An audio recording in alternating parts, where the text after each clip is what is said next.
الله رب العزت د دغه خلکو صفت کړی کوم خلک چې د شپې تهجد کوي او الله سبحانه وتعالی په قرآن کې ځای په ځای د تهجد خبره کړې ده د خلکو باسي کړی مؤمنان مبارک الله وی کانوا قلیلا من الليل ما يهجعون الله وی مؤمنان هغه دي چې د شپې ډېر لږ وخت چې هغه سمري یعنی ډېر لږ وخت سمري نو باقي وخت هغه څه کوي او باقي وخت چې منځونه کوي وبذكر الله سبحانه وتعالى تتجافى جنوبهم عن المضاجع الله وی دا غوی دا اړخونه دا غوی دا جسمونه د دې تلایانو لري د شپې څه کوي يدعون ربهم خوفا وطمعا خپل رب ته دعاګانې کوي د شپې دا د مؤمن شان الله سبحانه وتعالی په دې عبادت باندې مین دی او د عبادت خوښ دی او هغه بندګانې خوښ دي کوم چې د عبادت کوي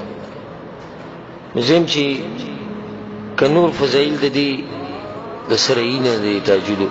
د خيو فضیلت پوره دی چې الله سبحانه وتعالی په دې عبادت باندې مین دی او د خلک خوښ دي کوم خلک چې د عبادت کوي رسول الله وی قیام الليل فزان باندې ضروری وګڼي پرې دی ما کوي ولي يا رسول الله تدي خبر لكم زور ورکه جواب فانه دأب الصالحين قبلكم استاسو مخکې چې څومره نیکان خلک تیر شي دا غوډه کړي هر امت کې وهو قربة لكم الى ربكم او تاسو بخپل رب ته نږدې شئ دې دراسه ومغفرة للسيئات او د دې دراسه باندې الله تاسو ګناونه وبخي ومنهات عن الاثم او د دې دراسه باندې الله تاسو د ګناونو نه منع کی رواه الترمذي څومره فائدې بکې د نیکانو خلکو طریقه ده دویم الله ته نږدې کېږي دریم ګناونه به ختميږي سلورم ګناونه به نه کوي بیا د تهجد کې برکت او کوم سره چې تهجد کې دې ګناونه نه لري او د خپل رب سره یو اتصال ځکه یو شاعر وایي په دې شاعري کې هغه دا خبره کوي او ترجمه ده او معنی ده وی کدي شپې خبرې کولې نو ما به دې تپوس کړې کدي شپې خبرې کولې ما به دې تپوس کړې چې اے شپې د دې نیکانو خلکو دي عجایباتو کې راته سوې کړې د شپې خو به ډېر سری دي ځکه د نیکان خلکو دغه ټینګ الله ته ولړي څوک جاړي څوک سجده لګي څوک تلاوت کوي څوک یعنی قسم حالات د شپې لیدلي نو کله شپې خبرې کوله ما به دې تاسو کړو چې شپې د دې نیکانو خلکو باس کیسې خوراته وکړه د شپې سره ګډیر عجایبات دي ګوره دې حالت د سوچ کوي ټول دنیا ود پرته او یو کس په منځ کې ولله الله سبحانه وتعالى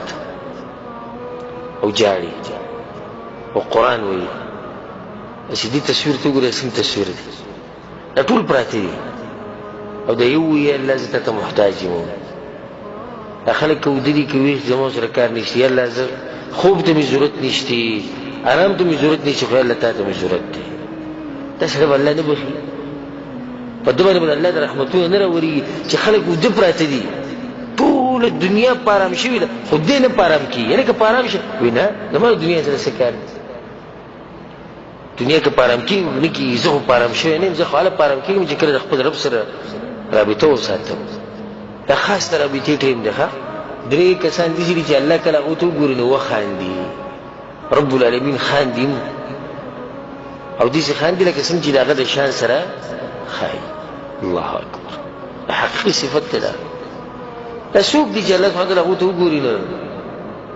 خاندي الرجل اذا قام بالليل يصلي شپې چې کله وسره الله ته ولړي موږ کوي الله چې ته وګوري وخاندي چې دا بنده په مسوره مې دي رفاسیدل ټول خلک د پردي د ماته ولاړ او چې کله رب العالمین وخاندي سو سخله چې دې خندانه بعد په دې سړي عذاب راولي دې خندانه بعد بخزانی را رواني کنه دې خندانه بعد برکتونه را رواني بخانی را رواني ورخ کوله ټیم رسوم چې انسان دی چې الله سبحانه وتعالى وګوري وخاندي والقوم اذا صفوا في الصلاه دا د جبه حدیث ته ګره او کله چې یو قوم الله ته په منځ ته په صفونه کې ودرېږي برابر ودرېږي چې خپې د خپوسه لګېدلې او ګېد او ګوسره الله چې دې قوم ته وګوري الله په خندا شي چې څنګه قوم دې ماته څومره په ادب او په احترام کې ولاړ. والقوم اذا صفوا في قتال العدو، کله چې یو قوم راجم شي او صفونه برابر کړي او دشمن جنگ ته چیرې ځان تیار دې قوم ته چې الله وګوري نو الله سبحانه وتعالی وخاندي. رسول الله دا خبره کړې اقرب ما يكون الرب من العبد في جوف الليل الاخر، وی الله سبحانه وتعالی بندته په هغه وخت ډیر نږدې کله چې د شپې اخرنۍ سي په اخره کې. فإن استطعت أن تكون ممن يذكر الله في تلك الساعة فكن. رسول الله وینو که طاقت چی او دغه ټیم کې الله د ورشن الله یاد کړي چې ډیر زیات نږدې. ابو مالک اشعری رضی الله عنه قال قال رسول الله صلی الله علیه وسلم، رسول الله صلی الله علیه وسلم دا خبره کړې ده ان فی الجنة غرفا، په جنت کې کمرې دي کوټې دي یرى ظاهرها من باطنها وباطنها من ظاهرها. د بهر نه دنه کوټې کمرې ښکاري او د دنه نه بهر ښکاري. ولې ښکاري؟ دومره ښکلي دي، شفاف، دومره پاکي. یا رسول الله چاله به ورکوي؟ اعدها الله، الله تیارې کړي دي لمن الان الكلام، چې خبرې پستې خبرې کوي. پستو خبرو څه مطلب دی؟ چې اخلاق ښکلي. واطعم الطعام، او خلکو له خوراک ورکوي، خاص کر غریبانانو له، یتیمانانو له، کونډو له، چا چې ضرورت یې هغو له خوراک ورکوي. وتابع الصيام، او پرله پسې روجې نیسي. پرله پسې مطلب چې کله د رمضان میاشت ختمه شي نو په هغې پسې بیا نورې روجې هم نیسي، دا نه چې صرف دغه یو میاشت د ناستې او دغه روجې نیسي. وصلى بالليل والناس نيام، او د شپې مونځ کوي او خلک ویده پراته دي. دې سړي ته به الله دا کمرې ورکوي چې د شپې مونځ کوي او خلک ویده پراته. والناس نيام، او ټوله دنیا ویده پراته. خو دې نه ویده کېږي. ولې نه ویده کېږي؟ د څه شي راپاڅولی؟ تتجافى جنوبهم عن المضاجع، الله وی د جسمونه دي طلایانو نه راپاڅېدلي، دا اړخونه یې راوچت کړي. ولې الله؟ يدعون ربهم خوفا وطمعا، خپل رب ته دعاګانې کوي، د هغه نه یېرېږي، د هغه نه امید ساتي، تمتې ساتي. نو ځکه دی دې خلکو ته نه ګوري چې هغوی دلي، خو دې ته ګوري چې زه د رب العالمین سره رابطه وکړم. وعن ابي امامه رضي الله عنه قال قيل يا رسول الله، رسول الله ته دا وویلی شو اي الدعاء اسمع، کومه دعا چې دی نو ښه قبلېږي؟ قال جوف الليل الاخر،